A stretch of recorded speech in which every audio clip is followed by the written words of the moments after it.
Put simply, a major effect caused by COVID-19 is that people have had a chance to take a hard look at their lives, and they realize that they are dissatisfied with the status quo of their jobs.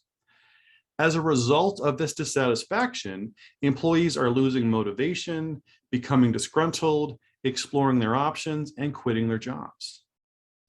After sitting for decades in boiling hot water, we all got pulled out at the same time.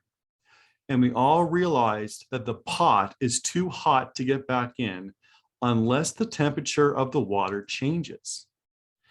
Now, this realization is global, and it's only getting bigger. The realization that we are dissatisfied with the status quo is gaining momentum. 60% of workers intend to make changes in their career, an increase of 7% since 2020. This global issue is also going to disproportionately affect younger workers. 41% of the global workforce, but 54% of Gen Z workers have been considering resignation. And let's not forget the unequal impact that this has on women. In Canada, 10 times more women than men have left the labor force. Now, many women left for childcare reasons, and that had a huge impact. The same study found that 12 times more mothers than fathers left their jobs to care for their children. But this problem is way more complex than just a childcare issue. COVID revealed many of the underlying inequalities in the workforce: pay inequity, unequal access to benefits and supports, and the gender confidence gap all play a part in it. This gender issue with the Great Resignation is especially noticeable here in Canada, but it hits everywhere. And it's not just young mothers and workers. There's a significant rise among mid-career employees. Employees between 30 and 45 have had major increases in resignation rates, increasing more than 20% between 2020 and 2021. So the Great Resignation is shifting, and it's not showing signs of slowing down anytime in the near future.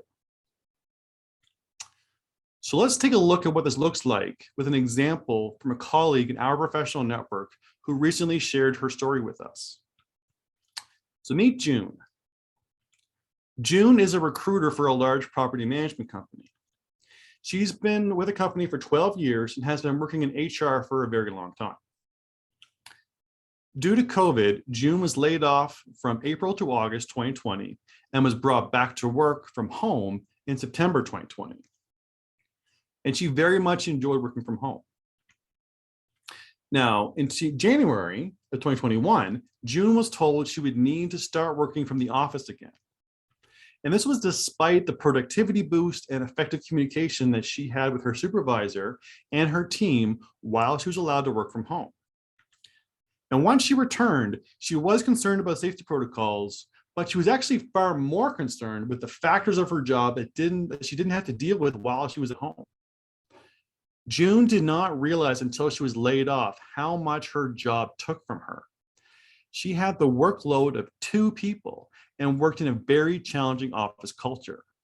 She had a supervisor who was a frequent micromanager, coworkers who were very demanding, and she was constantly given more and more administrative work.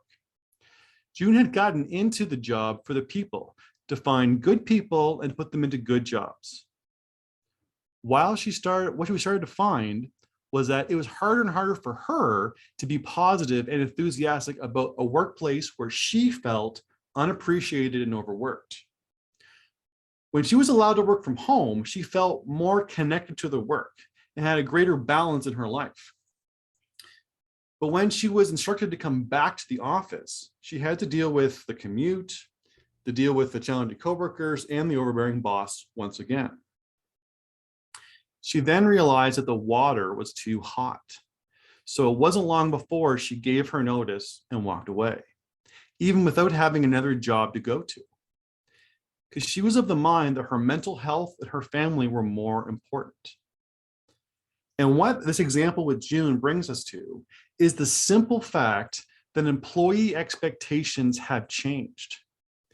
This is where we are now. we've come to realize that there is a lot of dissatisfaction in our jobs, and we need more from our work, more from our employers, and more from our workplaces.